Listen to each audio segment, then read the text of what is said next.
أهلا بيكم في إدارة FM على أعلى موجة، البودكاست اللي بنتكلم فيه عن الإدارة والشغل والنجاح بطريقة بسيطة خفيفة ومن قلب الواقع. وفي كل حلقة هناخد كتاب جامد نقرأ فيه ونقول لكم أحلى ما فيه، سواء كنت لسه بادئ في الشغل أو ماسك فريق أو حتى بتدور على طريقة تدير بيها يومك. إحنا هنا علشان نساعدك تتعلم وتطور من نفسك خطوة بخطوة. فيلا بينا نبدأ حلقة النهاردة. أهلا بيكم.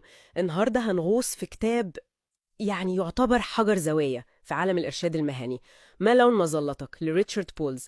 الكتاب ده هو مش مجرد دليل عشان تلاقي شغل وخلاص، لا، ده أقرب لخريطة الطريق كده عشان الواحد يكتشف نفسه مهنيا.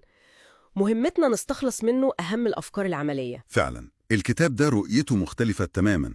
هو بيبدأ من الشخص نفسه، مش من الوظيفة اللي موجودة في السوق. بولز بخلفيته كمرشد مهني وقصيص كمان شاف قد إيه ناس كتير تعبانة في شغل مش شبهها، فقدم الكتاب ده كأداة تغيير عملية ومؤثرة لحد دلوقتي. خلينا نبدأ بأهم أداة فيه، اللي هي تمرين الزهرة. دي مميزة قوي. فكرتها إن الواحد بيرسم زهرة ليها 7 بتلات، كل بتلة بقى تمثل جانب أساسي، يعني المهارات اللي بنحب نستخدمها وممكن ننقلها معانا في أي شغلانة، مجالات المعرفة اللي بتشدنا، نوع الناس اللي نرتاح نشتغل معاهم، قيمنا الأساسية، شكل بيئة العمل اللي بنفضلها، المكان نفسه، وحتى مستوى الدخل المطلوب. تمرين الزهرة ده هو بيساعد الواحد إنه يبص جوه نفسه بجد ويرسم صورة واضحة لميوله وقدراته الحقيقية، بعيد بقى عن أي مسميات وظيفية جاهزة ومكررة. الهدف نفهم الأول أنا مين وإيه اللي بيحركني قبل ما ندور على اشتغل إيه. ده بيخلي البحث عن شغل يعني عملية استكشاف ذاتي، مش مجرد رد فعل للسوق. بس طب هل تمرين زي ده سهل في تطبيقه؟ مش ممكن الواحد يجامل نفسه شوية أو يلاقي صعوبة إنه يحدد مهاراته الفعلية، بالذات المهارات اللي ممكن تتنقل بين شغلانات مختلفة دي؟ دي نقطة مهمة فعلا. التمرين محتاج صراحة مع النفس ووقت للتفكير. ممكن كمان الواحد يحتاج مساعدة من حد تاني، صديق، مرشد مهني. لكن بمجرد ما الواحد بيحدد المهارات دي، زي مثلا التواصل، حل المشاكل، التحليل، هو بيكتسب مرونة كبيرة جدا.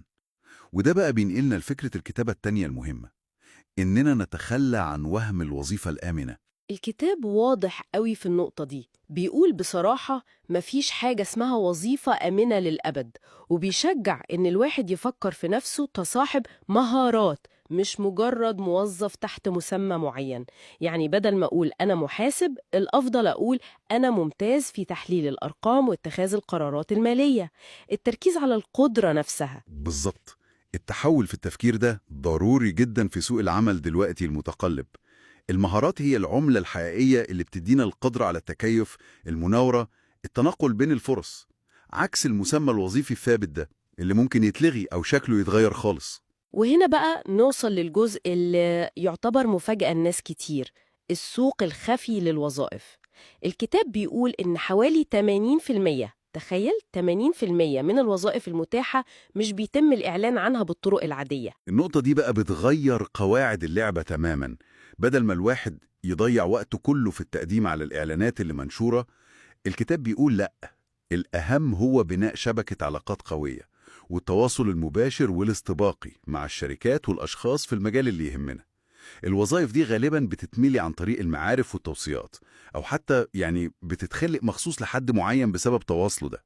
طب هل ده معناه إن التقديم أونلاين أو متابعة الإعلانات دي ملهاش لازمة خالص؟ ممكن يكون تضييع وقت لو ركزنا بس على بناء العلاقات؟ لا، هو الكتاب مش بيقول نلغي الطرق التقليدية تماما، بس بيقول ما نديهاش كل وقتنا ومجهودنا. لازم نوازن. الأهم هو التواصل الإنساني والمعلوماتي، زي مثلا إن الواحد يعمل مقابلات استطلاعية اللي هي الانفورميشنال انترفيوز.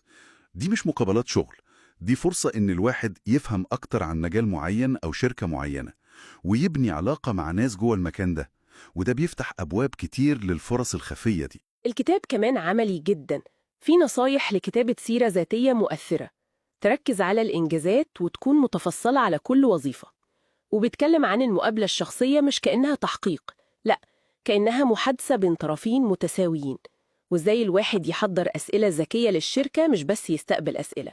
وحتى بيدي استراتيجيات عشان التفاوض على المرتب بثقة وبذكاء. تمام. كل الأدوات دي هدفها في الآخر تمكين الشخص، يقدر يقدم نفسه بأحسن شكل ممكن، ويلاقي توازن اللي يناسبه هو، مش بس مرتب كويس وخلاص. لأ، كمان بيئة عمل مريحة، مهام ممتعة، شعور بالتقدير. الموضوع متكامل وبيرجعنا تاني لتمرين الزهرة. وفي الآخر الكتاب بيربط كل ده بمعنى أعمق للحياة والرسالة الشخصية لكل واحد، إن الشغل مش مجرد مصدر دخل، لأ، ده فرصة لتحقيق الذات والمساهمة في حاجة أكبر، البحث عن وظيفة ليها معنى. النظرة الشاملة دي هي اللي بتخلي الكتاب ده مؤثر ومهم لحد النهاردة. بيعتبر الشغل جزء أساسي من رحلة الإنسان في اكتشاف نفسه وتحقيق رضائه الداخلي، مش مجرد ضرورة اقتصادية وخلاص. يبقى الخلاصة من رحلتنا السريعة في كتاب ما لون مظلتك هي إن مفتاح الحياة المهنية الناجحة بيبدأ من جوانا.